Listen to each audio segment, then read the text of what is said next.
My name is Haley. I'm 19 now, but this all started when I was 18, just after I walked out of my parents' house. I'm living on my own for the first time, in a tiny studio apartment in the same city, just trying to get by. The bus ride home from the school trip was miserable. I was running a fever, my head was pounding, and all I could think about was collapsing in my own bed. I pushed the front door open, dragged my suitcase inside and went straight upstairs. But my room was gone. I mean, completely gone. My bed was gone. My desk was gone. My clothes were gone. In its place was an art studio. My sister's easel stood in the middle of the floor, canvases were stacked against the walls, and a new ring light was shining in the corner. I found my mom in the kitchen. She didn't look up from her phone. "Oh, you're back," she said. "Your sister needs the space for her art." "Don't be selfish, Haley," my dad called from the living room. I went to the garage. Everything I owned was crammed into damp cardboard boxes, shoved next to the trash. I walked back inside, took my house key off my keychain, and placed it quietly on the counter. Then I turned around and walked out. 3 months later, they found me. They knocked on the door of my tiny apartment, but they didn't bring an apology. They brought legal papers. My own parents were suing me for financial elder abuse. But before I tell you how everything flipped, like and subscribe, drop a comment. Where are you watching from? My name is Haley. I'm 19 now, but this all started when I was 18. Looking back, I don't know why I was so shocked that day. My room being gone was just the last step. They had been erasing me for years. My family was a 4-person operation, but only 3 of them seemed to be on the official roster. There was my dad, Mark, my mom, Karen, and my sister, Clara. Then there was me, the low-maintenance one, the independent one. Haley's so mature for her age. I must have heard that 1,000 times. My parents said it to their friends. They said it to my teachers. They said it to me, usually when they were explaining why they couldn't do something for me. When Clara turned 16, she wanted an art-themed party. That meant my dad spent a week building a fake Eiffel Tower in our backyard. My mom spent $100 on a custom cake shaped like a painter's palette. They hired a photographer. They invited 50 people. When I turned 16, I had to work a double shift at the coffee shop. My mom left a $20 bill on the kitchen counter with a note that said, "Happy birthday, honey. Don't spend it all in one place." I used it to put gas in my car, which I had bought with my own money. My parents didn't come to my high school awards night. I won a scholarship for academics and another for perfect attendance. They said they were busy at Clara's art show. It was a local gallery show, and she had one painting in the corner. I sat in the audience alone, next to my friend B's parents. When my name was called, they were the ones who clapped the loudest. I still have the certificates. I don't know why I keep them. When I got home that night, my parents were celebrating. "Clara's painting got an honorable mention," my dad announced, popping a bottle of sparkling cider. "We're so proud." I was holding 2 plaques, I just held them at my side. "Oh, did you get your thing?" my mom asked, not looking at me. "I got 2 actually," I said. "That's nice, Haley, you're so smart. You always handle things," she said, handing Clara a glass. "We just know we never have to worry about you. We never have to worry about you." That was the sentence of my childhood. It meant that when I got the flu in 10th grade with a 103-degree fever, my mom just pointed to the Tylenol. "You know the dose," she said, "and try to keep it down. Your sister has a big project due, and she needs her rest." But when Clara got a simple head cold, it was a full medical crisis. My mom would make homemade chicken soup. My dad would drive to 3 different stores to find the specific brand of tissues she liked. My mom would sit on Clara's bed, feel her forehead, and coo. I learned to be quiet. I learned to be invisible. I learned to make my own dentist appointments. I learned to buy my own textbooks, because Clara needs new brushes, Haley, and those things are not cheap. I got a job at a coffee shop when I was 16. Then I got a second job shelving books at the library. I needed the money for my car, for my clothes, for college applications. My parents thought it was a great hobby. "Look at her," my dad would say to his friends. "Such a hard worker, our Haley."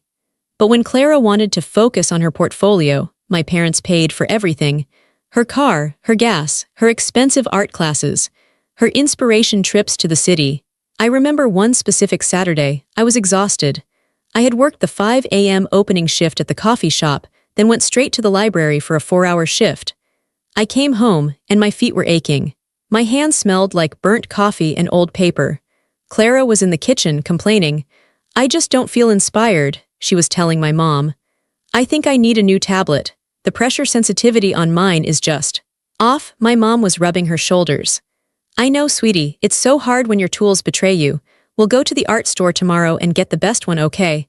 I just stood in the doorway. Neither of them even noticed me. I went upstairs to my room, the one that was still mine, and did my calculus homework. That was the trade. I was praised for needing nothing. Clara was rewarded for needing everything. You're so mature. You're so independent. You're so low maintenance. What they meant was, we don't have to think about you. What they meant was, you are not a priority. What they meant was, please take care of yourself because we are very, very busy loving your sister. So when I stood in the hallway, looking at my empty room, I shouldn't have been surprised. I had been low maintenance for so long that they finally just maintained me right out of the house. I was so independent that they figured I could be independent in the garage. I was the invisible child. And I had finally completely disappeared. I walked for hours. I don't even know where I went. The key on the counter was a tiny, small sound. It was the only sound in the house. I hadn't yelled. I hadn't cried. I hadn't asked why. I just left.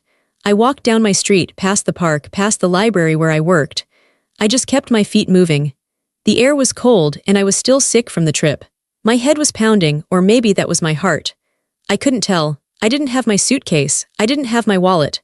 I had my phone, my school ID, and the clothes I was wearing. I finally sat down on a bus bench, miles from my house. It was getting dark. The streetlights flickered on, and that's when I broke. It wasn't a loud, sobbing cry. It was silent. The tears just started leaking out of my eyes and wouldn't stop. It was like all the tears I hadn't cried for 18 years decided to show up all at once. I was crying for the birthday parties I never had. I was crying for the awards night I sat through alone. I was crying for the girl who had to make her own dentist appointments. And I was crying because I realized, with a cold, hard stone in my stomach, that they weren't going to call me. They weren't going to text, "Haley, where are you?" They weren't going to drive around looking for me. They had given my room away. They didn't care where I slept. They just cared that Clara had space. I sat there until my clothes were damp and I was shaking from the cold. I had one person to call. My friend B. "Haley, where are you? You were supposed to be back today," she said. Her voice was warm and it made me want to cry all over again. "Can I come over?" I whispered. My throat was tight. "Just for tonight." "Of course," she said instantly. "Are you okay? You sound weird." "I'm on the bus bench by the library," I said. "Stay there, I'm coming." B didn't ask questions. She just pulled up, opened the passenger door and looked at my face. "Oh, honey," she said. She took me to her tiny apartment, sat me on her worn-out couch and wrapped me in a blanket. She made me hot tea. "They gave my room away," I finally said. B just listened. I told her everything. The art studio, the boxes in the garage, my dad saying, "Don't be selfish." She was quiet for a long time. Then she said, "You can stay here as long as you need. The couch is terrible, but it's yours." I stayed on that couch for 2 weeks. I felt like a ghost. I was a burden, a charity case, living in B's living room. I tried to make myself small. I cleaned her apartment spotlessly. I bought groceries with the little money I had in my bank account from my library job. I was terrified she would get tired of me and ask me to leave. I was waiting for the other shoe to drop. But the worst part, the validation, my phone never rang, not a single text from my mom, not a single missed call from my dad. Clara didn't message me on social media. Nothing. I didn't exist. I had vanished from their home and they hadn't even noticed. Or maybe they had and they were relieved. The low-maintenance child had finally achieved peak low maintenance. She had taken herself out with the trash. After 2 weeks, I knew I couldn't stay with B forever. She would have let me, but I couldn't stand being a burden. There was one other person, the only person in my entire family who ever really saw me. My grandma, my dad's mom. I took the bus to the senior home. It wasn't a fancy place. It was modest, clean, and smelled like antiseptic and overcooked vegetables. Grandma was in her room, reading a mystery novel. She was small and sharp, like a little bird. Her eyes were bright. "Well, look at you," she said, putting her book down. "You look like hell, Haley." That was my grandma. I sat on the little plastic-covered chair by her bed. "You're not at home," she said. It wasn't a question. "No, Grandma. And you're not at that school trip anymore. So where have you been?" I tried to be low maintenance. I tried to say, "Oh, I'm just staying with a friend."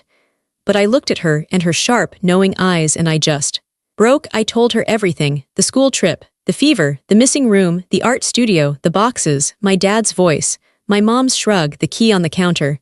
I told her about the 2 weeks of silence, about the phone that never rang. I was ready for her to be sad. I was ready for her to be angry at me for leaving. I was ready for her to say, "You should go home and apologize." She was very, very quiet.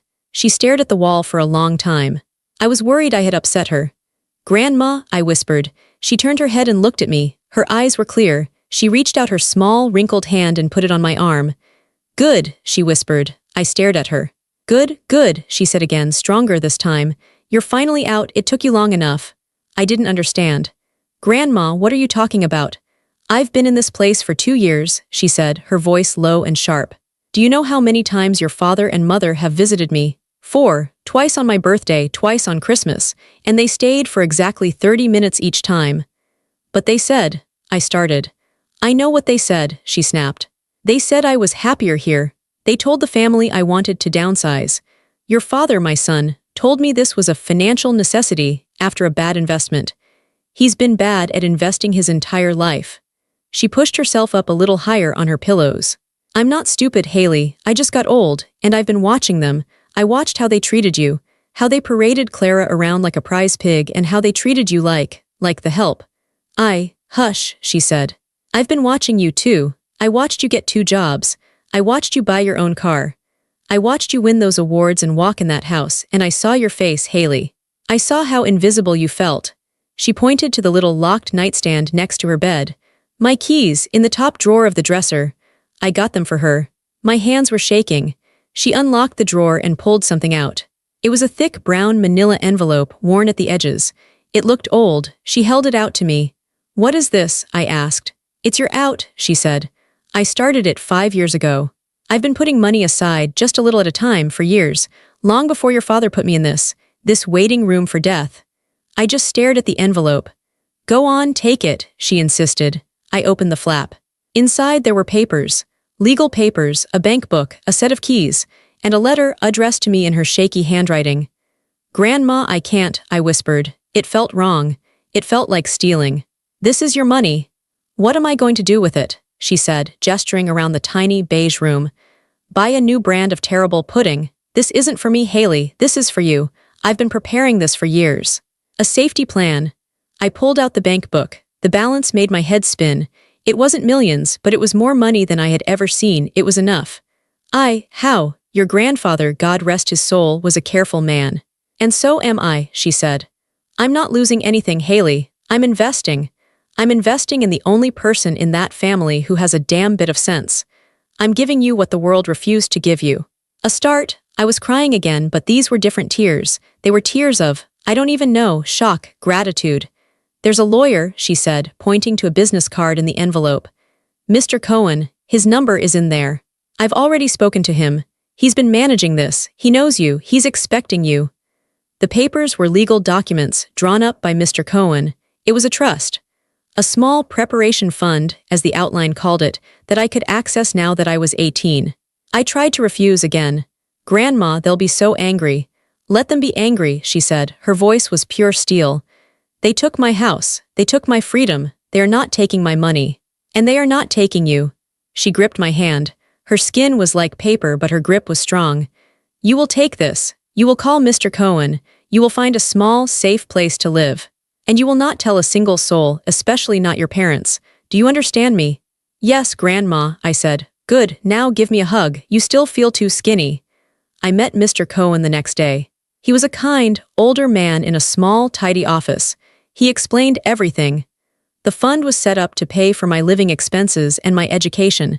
It was protected. It was mine. "Your grandmother is a very smart woman," he said, signing the last paper. "She saw this coming." That week, I found an apartment. It was a tiny studio, what they call a bachelor apartment. It was 1 room. It had a kitchenette in the corner with a mini fridge and a hot plate. It had a small bathroom with a shower that dripped. It was empty. The walls were a pale, sad yellow. It smelled like dust. I signed the lease. I went to a discount store. I bought a pillow, a blanket, a towel, a bar of soap, and a box of instant noodles. That night I slept on the floor of my own apartment. I didn't have a bed. I didn't have a desk. I didn't have an easel or a ring light. But I had a locked door. I had a key. And it was all mine. For the first time in my entire life, I wasn't invisible. I was home. I had been in the apartment for 3 months. It was slowly starting to look like a place a person lived. I had a cheap mattress I bought online. I had a second-hand desk and a chair. I was still working at the library, and I had enrolled in classes at the local community college. I was making instant ramen on my hot plate, a textbook open on my desk. It was quiet. I was finally starting to breathe. Then came the knock. It wasn't a friendly knock. It was 3 hard, loud knocks that shook the thin door. Bam. Bam, bam, my heart jumped into my throat. I wasn't expecting anyone. Be always texted first. I looked through the peephole. My blood turned to ice. It was my parents. My father, Mark. My mother, Karen. They were standing in the hallway of my cheap apartment building, and they looked polished. My dad was in a suit. My mom had her hair and makeup done. They looked like they were going to a business meeting, not visiting their runaway daughter. They looked furious. Bam, bam, bam. Haley, my father's voice boomed. We know you're in there. Open this door. I was frozen. What did they want? How did they find me? Haley, so help me God, my mom's voice, sharp and high. Don't make a scene. I slowly unlatched the deadbolt. I opened the door just a crack. My mother pushed it open, shoving me back into the room. They stepped inside, and their presence made my tiny apartment feel even smaller. They didn't look at me, they looked around me. Their faces were disgusted. They looked at my hot plate. They looked at my mattress on the floor. Good, my mother said, her voice dripping with sarcasm. This is just sad. Is this what you wanted? To live in a slum? We're here to talk about your grandmother, my dad said. He had a briefcase. He put it on my desk and snapped it open. I haven't seen you in 3 months, I whispered. My voice was shaking. You didn't call. You didn't? Oh, don't you start, my mom snapped. Don't you dare play the victim, Haley. We know what you've done. What I've done? My dad pulled out a stack of papers. We know you've been seeing Grandma. We know you've been poisoning her against us. I haven't. You manipulated her, my father said. He said it like a fact, like he was reading a report. Our mother is a confused, elderly woman. She is not mentally sound. And you took advantage of her. I couldn't speak, I just stared at him. She's not confused, I finally managed to say. She's smarter than both of you. My mother let out a small, ugly laugh. Smarter, honey, she's senile. And you're a thief. You've been manipulating her for her money. You've been committing elder financial abuse. That's when he handed me the papers. I looked down at them. They were legal documents, an official summons. Mark and Karen last name versus Haley last name. They were suing me. My own parents were suing me. The document claimed that I had unduly influenced my grandmother, coerced her into giving me money, and isolated her from her loving family. They were petitioning the court for emergency control of all of Grandma's accounts. They wanted total financial control. They wanted to become her legal guardians. I read the words financial elder abuse over and over. They weren't there to apologize. They weren't there to bring me home. They were there to protect their inheritance. They saw Grandma's money. They saw it as theirs. They saw it as Clara's, probably. And I was in the way. My dad was talking. And the court will see that she is incompetent. We're having her declared mentally unfit. And you, young lady, are going to be in a lot of trouble.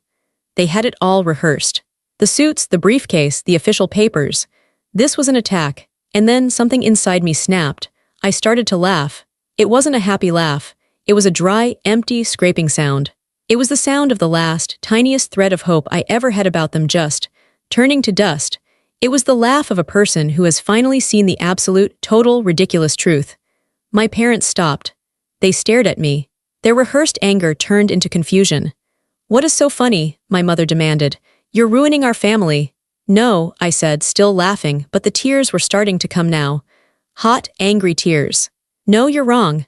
I looked them right in the eye. My dad, my mom, the 2 people who were supposed to love me. You don't have a family to ruin, I said. You threw it away. You threw me away. My dad's face turned purple. You will give that money back, Haley, or we will see you in court.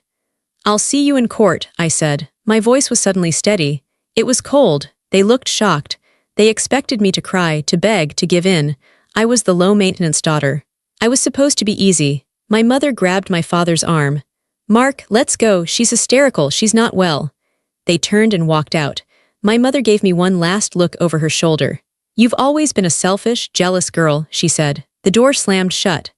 I stood there alone in my tiny room holding the lawsuit. The fear was real. They were my parents. They had lawyers, they were adults. But underneath the fear, something new was growing. It was cold, and it was hard, and it was clear. They thought I was the invisible child. They thought I was weak. They had no idea who they were dealing with. They had no idea who my grandma was. My hands were shaking so badly I could barely get the key into my apartment lock. I slammed the door shut, slid the deadbolt, and leaned against it. The lawsuit papers were still in my hand, crumpled from my grip. Financial elder abuse. They had called me a thief, they had called me selfish, but this was a new word, a legal word, a word that could put me in jail. I sank to the floor. All the cold, hard strength I had felt when they were here just evaporated. I was 18 years old. My parents were in their 40s.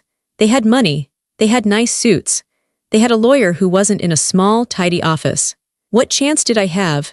I had brought this on my grandmother. This was my fault. I had taken the money. I had let her help me.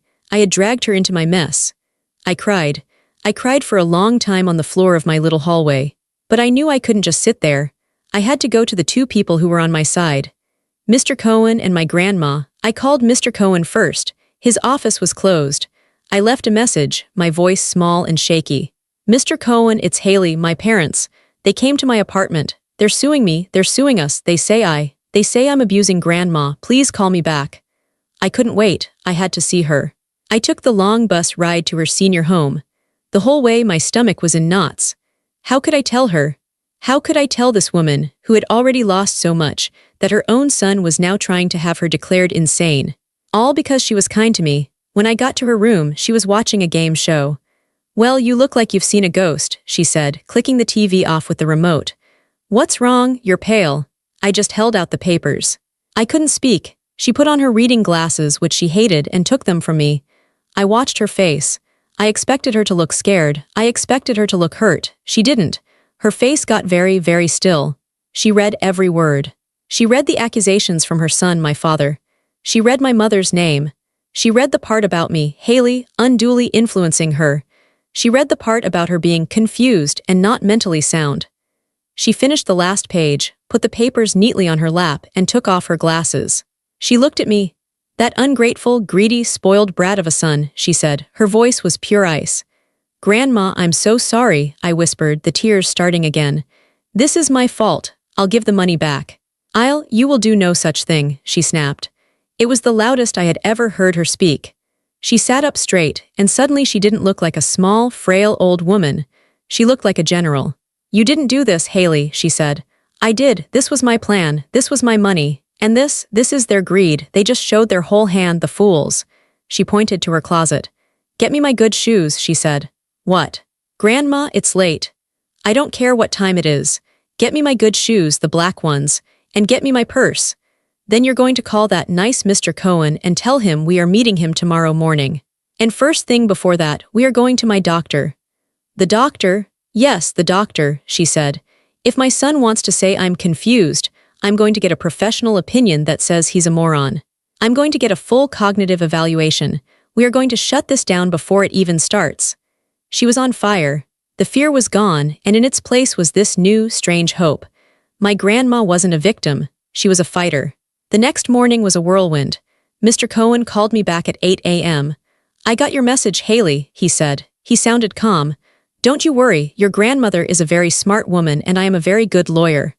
She wants to see you, I said. But first she wants to go to her doctor. An evaluation, Mr. Cohen said. He actually chuckled. That's brilliant. That's exactly right. You get her there, get the report in writing. I'll file it with our response. I took my grandma to Dr. Patel, her primary care physician for 10 years. I had to help her out of the car, and she leaned on me heavily. But when she sat in that office, she was sharp as a tack. Dr. Patel, she said, my son Mark thinks I'm senile. I need you to prove him wrong. Give me the test. Give me all of them. The doctor looked at me, confused, and I just handed her the lawsuit. She read the first page and her lips got tight. I see, she said. All right, Margaret, let's do this. For an hour, she put my grandma through every cognitive test. What year is it? It's 2025, Grandma said. And it's a mess. Who is the president? That actor who thinks he's a politician. Next question. I'm going to give you 3 words to remember. Apple, table, penny. I'll ask you for them later. Apple, table, penny, Grandma repeated. Like I'm a child, fine. They went on. She had to draw a clock. She had to identify patterns. She had to answer questions about her health, her finances, her life. At the end, Dr. Patel sat back and folded her hands. "Well, Margaret, your memory is frankly better than mine. You are 100% sound of mind. You are showing no signs of cognitive decline or confusion. You are perfectly, and I mean perfectly, competent to make all your own decisions." "I know that," Grandma said. "Now put it in writing." "I'll have my office type up a full, notarized report, and I will send it to your lawyer directly," Dr. Patel said. She looked at me, "And I'm happy to testify to that in court." When we left the doctor's office, Grandma was smiling. Our next stop was Mr. Cohen's office. He had the lawsuit on his desk. "This is an ugly, ugly thing they've done," he said. "But it's also sloppy. They're emotional, they're angry, and they've left us a wide-open door." "I have the doctor's report," I said, feeling proud. "That's our first bullet," he said, nodding. "Now for our second, the staff at the senior home." He looked at me.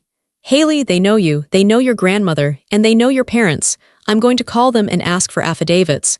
The head nurse, the activities director, anyone who has seen the truth." "They've seen my parents maybe 4 times in 2 years," Grandma said, sipping the tea Mr. Cohen had given her. "They've seen Haley every single week, even when she was just a high school kid." "Exactly," Mr. Cohen said. "That will prove you are not isolated. It will prove they are the ones who isolated you." Then he pulled out a thick binder. "And this," he said, "is our final bullet." He opened it. It was full of letters, emails, memos. All from my grandma to him, dating back 5 years.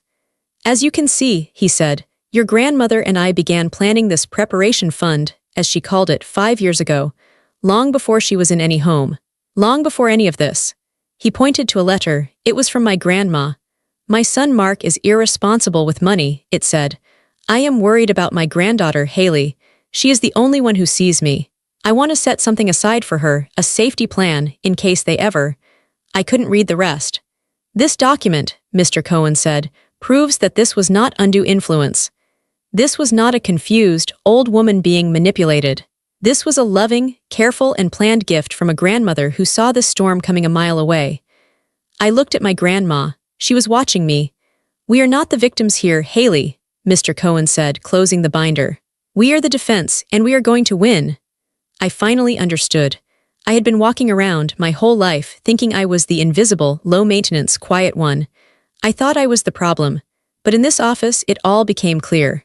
My parents weren't trying to protect their confused mother. They were trying to protect their access to her money. They saw her as a bank account. They saw me as a thief who had stolen their PIN. It was never about love. It was never about family. It was just about the money. And they were willing to destroy me and my grandma's reputation to get it. "Okay," I said. My voice was steady again. "What do we do next?" The day of the court hearing, I felt like I was going to be sick. I had put on my only good outfit, a black skirt and a white blouse I'd bought at a thrift store. I met Mr. Cohen and my grandma at the courthouse. Grandma was in her wheelchair, but she had insisted on wearing her Sunday best, a neat blue suit and her small pearl earrings. She looked like a queen. "Chin up, Haley," she whispered to me as we went through the metal detectors. "We're here to tell the truth. It's the easiest thing in the world." I wasn't so sure. When we got to the courtroom, I saw them, my parents. They were sitting at the plaintiff's table with a man in an expensive-looking suit. My father looked angry and important. My mother was dabbing her eyes with a tissue, even though no tears were coming. She was playing the part of the worried daughter-in-law. It made me sick. I was surprised to see that my sister, Clara, wasn't there.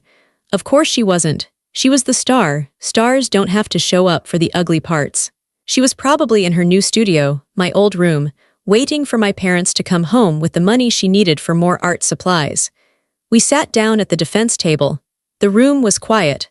I could feel my parents staring at me. I refused to look at them.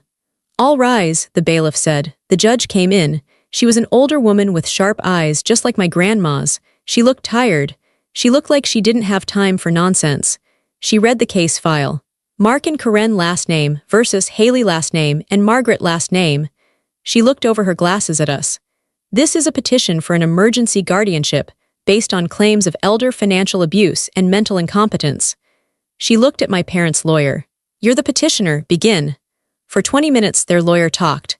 He painted a picture of a vulnerable, confused, elderly woman, my grandma, and a grasping, manipulative, and deeply troubled granddaughter, me. He said I had isolated my grandma. He said I had coerced her into giving me money. He said I was living large off her funds while her loving son and daughter-in-law were worried sick. Living large, I whispered to Mr. Cohen. I thought about my tiny studio apartment and my dinners of instant noodles. He's painting a picture, Mr. Cohen whispered back. Now watch us paint a better one. When it was our turn, Mr. Cohen stood up. He was calm. He was organized. Your Honor, he said, we are here to refute these claims, which are not just false but frankly cruel. He didn't start with me. He started with my grandma. The petitioners claim that my client Margaret is mentally incompetent. Your Honor, I would like to submit into evidence Exhibit A, a full cognitive and medical evaluation, performed yesterday by Dr. Anita Patel, my client's physician of 10 years. The judge read the report. Her eyebrows went up. According to this, the judge said, Dr. Patel finds the defendant to be 100% sound of mind and possessing a memory better than her own. These are not the words of a doctor describing an incompetent person. My mother stopped dabbing her eyes. My father's face got red. Next, Mr. Cohen said, the petitioners claim that their mother has been isolated by her granddaughter. I would like to call to the stand Miss Jenna Riley. Jenna was the head nurse from my grandma's senior home. She was in her scrubs. She looked nervous but determined. Mr. Cohen asked her simple questions. Miss Riley, how long have you worked at the senior home? 8 years. In that time, how often have you seen the petitioners, Mark and Karen, visiting Margaret? Jenna looked at my parents. Maybe 5 or 6 times, total, on holidays mostly, they never stay long. I see, and how often, Mr. Cohen asked, do you see the defendant Haley? Jenna smiled at me. I see Haley every week, at least. She was here every Sunday, even in high school, taking her grandma out. She's the only one who visits. She's the only family Margaret talks about. They play cards. Haley reads to her. She's not isolating her. She's supporting her. Thank you, Miss Riley. No further questions. My dad's lawyer tried to ask her questions, but she wouldn't budge. No, sir, she said. Margaret is not confused, no, sir. Haley is a very good girl. The judge was tapping her pen. She looked annoyed. Finally, Mr. Cohen said, we have the matter of the financial abuse. The petitioners claim this was a recent, coerced transaction. He held up the thick binder. Your Honor, this is Exhibit B. It is 5 years of correspondence between my client, Margaret, and my office. It details the creation of a preparation fund for her granddaughter. He opened it. I direct you to a letter dated May 14, 2020, 3 years before my client was ever placed in a senior home. She writes, my son is irresponsible. I am worried about Haley. I want to set something aside for her, a safety plan. The judge read the letter. Then she read another one. And another one. The courtroom was completely silent. I could hear my dad's heavy, angry breathing. Finally, the judge took off her glasses. She looked at my parents. She looked at them for a long, cold minute. I have seen a lot of things in this courtroom, she said. Her voice was quiet, but it cut through the room. I have seen real abuse. I have seen real neglect. This is not it. She looked at my parents. What this is a greedy, frivolous, and frankly disgusting attempt by a son and daughter-in-law to steal their mother's money, and to use their own daughter as a scapegoat. My mother gasped. You have brought a baseless petition to my court, the judge continued. You have wasted the court's time, you have slandered your daughter, and you have insulted your mother. She looked at my grandma. Ma'am, you are clearly 100% competent, your planning was as impeccable. She banged her gavel. This petition is dismissed with extreme prejudice. That means you can never, ever bring this claim again. I am ordering the petitioners, Mark and Karen, to pay all legal fees for the defendants. She looked at my parents' lawyer. And counsel, I am frankly shocked you even brought this to me. You are walking a very fine line. She banged the gavel again. We are done here. It was over just like that. My dad was purple. My mom was, for the first time, actually crying real, angry tears. Their expensive lawyer turned to them. He snapped his briefcase shut. Don't call my office, he said, his voice low. I am resigning as your counsel. You are uncooperative and you lied to me. He walked out. My parents were left sitting there alone at the table. Mr. Cohen patted my arm. Let's go, he said. We walked right past them. I didn't look at them. I just kept my eyes on my grandma. That week the phone started ringing. It was my aunts, my uncles. Haley, I just heard. What really happened in that courtroom? Your mother said you had stolen. The family was starting to question their lies. The public record was there for anyone to see. The collapse had begun. A few days later, we were back in Mr. Cohen's office. This time the mood was different. We have to update your paperwork, Margaret, he said. That's right, Grandma said. She took a pen. First, medical proxy, that's Haley. I don't want my son or that woman he married making any decisions for me, ever. She signed the paper. And second, she said, the will. Mr. Cohen put another document in front of her. My son and daughter-in-law already spent their inheritance, she said, her voice clear. They spent it when they put me in that terrible home. They spent it when they sued me. They don't get another dime. She looked at me and her eyes were soft. It's all yours, Haley, all of it, the house, the accounts, everything. I'm not leaving you a fund. I'm leaving you a future. She signed her name. It wasn't about the money. It was about the trust. It was about the love. She had given me her name, her protection, and her legacy. And my parents, they had gotten exactly what they deserved. Nothing. The months after the court case were quiet. It was like the world had been holding its breath, and it finally let it out. The phone calls from angry relatives stopped. The fear of seeing my parents around every corner started to fade. I was free. I focused on my classes at the community college. I kept my job at the library. I saved my money. The trust fund was there, but it was for the future. I was still living on my own steam. One day in April, I got a thick envelope in the mail. It was from the state university. I had applied, using my scholarship winnings and my good grades, but I never thought. I opened it. My hands were shaking. Dear Miss Haley, last name, we are pleased to offer you a full academic scholarship. A full scholarship. Not a loan, not a handout, something I had earned. I ran all the way to the bus stop and went straight to my grandma's. I burst into her room, waving the letter. I got in, Grandma, I got in, a full scholarship, she cried. I had never seen her cry before. I knew you would, she said, wiping her eyes. I knew you were smart. You just needed a chance to get away from them. The university was 3 hours away. It was a new city, a new start, but I had a problem. I can't go, I told her, sitting on her bed. I can't leave you. What if they try to come back? What if… Hush, she said. You are going, I am not letting you throw this away. But I won't be able to see you every week. Then we fixed that, she said. That's when we got the idea, the new care home. With Mr. Cohen's help, we used a part of the trust fund her money, she insisted, to find a new place. It wasn't like the old one. This new home was bright. It had a garden. It was 5 minutes from my new university campus. I'm paying for the upgrade, I told her as we signed the papers. I had been working 2 jobs all summer. You paid for my apartment, I'm paying for yours. It's not terrible, she said, as she settled into her new, sunny room. It was her highest compliment. My new life began. It was a blur. It was hard. My days were packed. I'd wake up at 6 a.m. in my tiny new dorm room. I had a full course load. I was studying to be a librarian, like the people who had been so kind to me. After my classes, I would go to my work-study job in the campus library. I loved the smell of the old books. I loved the quiet. It was a safe place. And every single day, after my shift, I would walk the 5 minutes to Grandma's new home. Sometimes I would just sit on her bed and do my homework while she watched her game shows. Sometimes we would play cards. Sometimes, I would just tell her about my day.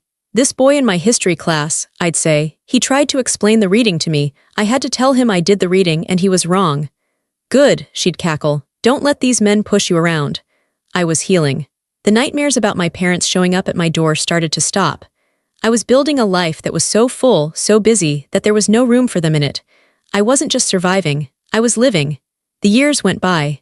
1 year, 2, 3, I made friends. I went to a few parties. I learned how to cook something other than instant noodles. I never heard from my parents. I never heard from Clara. It was like they had fallen off the face of the earth. I was fine with that. On my college graduation day, I wore my cap and gown. I looked out at the audience. There was my friend B, who had driven all the way up. And right in the front row, in her wheelchair, was my grandma. She was wearing her blue suit and her pearls. When they called my name, Haley last name, summa cum laude, I looked right at her. She was clapping so hard, her whole body was shaking. I wasn't the invisible child. I wasn't the extra. I was a college graduate, I was a success, and I had done it. We had done it. After graduation, I got my first real job. I was hired as a research librarian at the university. It came with a real salary. The first thing I did was move out of the dorms and get my own, real apartment. It had a separate bedroom. It had a real kitchen. It had a balcony with room for a chair. I kept visiting my grandma. Our routine didn't change, but I changed. I was an adult. I was paying my own bills. I was independent, but this time it wasn't a punishment, it was a victory. Grandma was getting older. She was frailer. Some days she slept more. But her mind was always sharp. "Are you happy, Haley?" she asked me one Sunday. We were sitting on her little patio watching the birds. "Yes, Grandma," I said, holding her hand. It felt like paper. "I'm really happy." "Good," she said. "That's all I ever wanted." She started to slow down. The visits became quieter. I would read to her. I would just sit with her. I became her caretaker, but it was a privilege, not a burden. It was the easiest, most natural thing in the world to make sure she was comfortable. To give her the love she had always given me. One Tuesday night, I got a call from the home. She was fading. I ran the 5 minutes. I sat by her bed. I held her hand.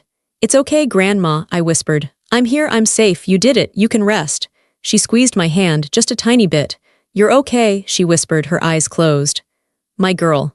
You're okay." She passed away that night, peacefully in her sleep, while I held her hand. I was sad. I was so sad. I had lost the only person who had ever truly loved me. But as I sat there in the quiet of the room, I wasn't broken. I wasn't lost. She had given me everything I needed to survive. She had saved me. And now, my real life, the one she had bought for me, could begin. The funeral was small, it was just me. My friend B came, Mr. Cohen came. And a few of the nurses from the home, the ones who had loved my grandma, came too. It was a quiet, gray day. We buried her next to my grandfather, just like she had wanted. My parents did not come. My sister did not come. Mr. Cohen, as the executor of the will, had sent them the legal notification of her death. He had also sent them a copy of the will. He told me, for transparency. Their response was silence. They didn't call. They didn't send flowers. They didn't show up. It was like she and I had never existed. A week later, Mr. Cohen called me into his office to sign the last of the paperwork. The house, the accounts. It was all mine now. It felt strange. "She left this for you," he said. He handed me a small, sealed envelope. It wasn't a legal document. It was a personal one. I opened it in my car. It was her handwriting, shaky but clear. "My dearest Haley, if you're reading this, I am gone. Don't be sad. I was old and I was tired. And I was so proud of you. They told me you were low maintenance. I told them you were a survivor. You gave me a second life, Haley. You came to see me. You made me laugh. You gave me a reason to fight. You gave me a reason to live. I hope I gave you yours. Don't let them break you. Live your life, be happy. That will be the only revenge that matters. I love you." Grandma, I sat in my car in the parking lot and cried. But it wasn't the same as before. These were not tears of pain or fear. They were tears of love, tears of release. She was right. I had to live. In the months that followed, the rest of the story trickled in. I didn't seek it out, it just found me. My aunt, my dad's sister, called me. She was hesitant. "Haley, honey, it's your Aunt Susan." "Hi, Aunt Susan," I said. I was polite. I was not warm. "I'm so sorry for your loss, your grandma. She was a wonderful woman." "Yes, she was," I said. "And I'm sorry for all of it. I have to tell you, your parents, your father, he's been telling the whole family that you stole all the money. That you tricked your grandma, and that's why they weren't in the will. He's telling everyone she was senile to the very end." I just listened. I wasn't angry. I wasn't surprised. "Aunt Susan," I said, my voice calm. "The court hearing was a matter of public record. The judge's ruling is a public document. My grandma's cognitive evaluation is in that file. If you or anyone else in the family wants to know the truth, you can go to the courthouse and read it." There was a long silence on the line. "Oh," she said. "Oh, I see." I found out later that she did. She and my Uncle David went to the courthouse. They read the judge's brutal, final ruling. They read the nurse's testimony. They read the doctor's report. And then they told the rest of the family. The lies my parents had built their lives on finally crumbled. The family saw the truth. They saw my father and mother for who they were, greedy, cruel, and liars. One by one, the family cut them off. They were the ones who were isolated now. They were the ones no one called. They were the ones who spent holidays alone. I didn't do anything. I just lived my life. The truth did all the work for me. My life was quiet. It was good. I had my job at the library. I had my nice, safe apartment. I had B. One day, about a year after the funeral, I was in the local craft store. I was looking for a new frame for a picture of me and Grandma. I was waiting in line and I looked at the cashier. It was Clara, my sister, the star, the artist. She wasn't a star. She was wearing a red vest that didn't fit and her hair was messy. She looked tired. She was ringing up a pile of fake flowers for a customer. Our eyes met. I saw a flash of something in her face. Shock, panic, and then embarrassment. She looked away. She ducked her head down and kept scanning, pretending she hadn't seen me. I just stood there for a moment. I was in my work clothes, my nice coat. I was on my way to my good job, to my peaceful life. I thought I would feel angry. I thought I would feel smug. I thought I would want to walk up to her and say, "How does it feel? How does it feel to be the one no one sees?" But I didn't. I just felt nothing. She wasn't the enemy. She wasn't the rival. She was just a person who had made her choices. She had chosen to be the center of their world, and when that world collapsed, she had collapsed with it. She had tied her life to them, and she was paying the price. I wasn't an extra. She wasn't a star. We were just two people. I put the frame back on the shelf. I didn't need it. I walked out of the store. I never looked back. I don't speak to my parents. I don't speak to my sister. It's not out of anger anymore. It's just clarity. My power isn't in yelling at them. It's not in getting revenge. My power is in my quiet apartment. It's in my college degree. It's in the job I love. My power is in the silence. It's the sound of my phone not ringing with drama. It's the sound of my own key in my own lock. It's the sound of a life I built, a life my grandmother saved, a life that is, finally, completely mine. My name is Haley. And if you're reading this, if you've listened to my story, it means you know what it feels like. You know what it feels like to be the quiet one. The extra, the person who is only praised when you don't need anything. For a long time, I thought I was the problem. I thought I was selfish for wanting what every child deserves, to be seen. To be loved. My parents told me I was jealous. They told me I was difficult. They told me I was ungrateful. The truth is I was just in the way. I was in the way of their narrative. I was in the way of their money. I was in the way of the perfect, shining star they wanted to build in my sister. So they tried to erase me. And when I wouldn't be erased, they tried to destroy me. When you grow up in a family like that, you start to believe their lies. You start to think that family is an obligation, that blood means you have to sit there and take the abuse, that love is supposed to hurt. You feel guilty. You feel guilty for wanting to leave. You feel guilty for surviving. You feel guilty for being happy when they are not. Let me tell you something I learned from my grandmother. Self-preservation is not selfish. Walking away is not weakness. Sometimes, walking away is the only thing that will save you. My quiet power, the thing my grandma gave me, wasn't just the money. The money was a tool, it was a key. The real power was the permission to leave, the permission to say no more, the permission to build my own life on my own terms. My family was supposed to love me. They didn't. My friend B, she was family. Mr. Cohen, in his own way, he was family. The nurses at the home who testified for us, they were family. And my grandma was a warrior. She was my real family. Some families break you. They are designed to. They find the one person who won't break, and they try to smash them into pieces. And sometimes, if you are the luckiest person in the world, one person will step in. One person will see you. One person will hand you a key, or an envelope, or a simple, powerful word. Good, you're finally out. If you don't have a grandmother like mine, then you have to be that person for yourself. You have to be the one who hands yourself the key. You have to be the one who gives yourself permission to leave the burning building. My life is quiet now. It is peaceful. I am not at war anymore. I won. Not by fighting them, but by outliving them, by outgrowing them, by simply being happy.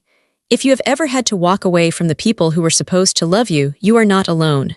If you have ever been the extra, the low-maintenance one, the one who had to raise yourself, you are not alone. Some families break you. Some grandmothers save you. And sometimes, walking away is the only way to survive. Drop your country or state in the comments. Let us know where you're watching from.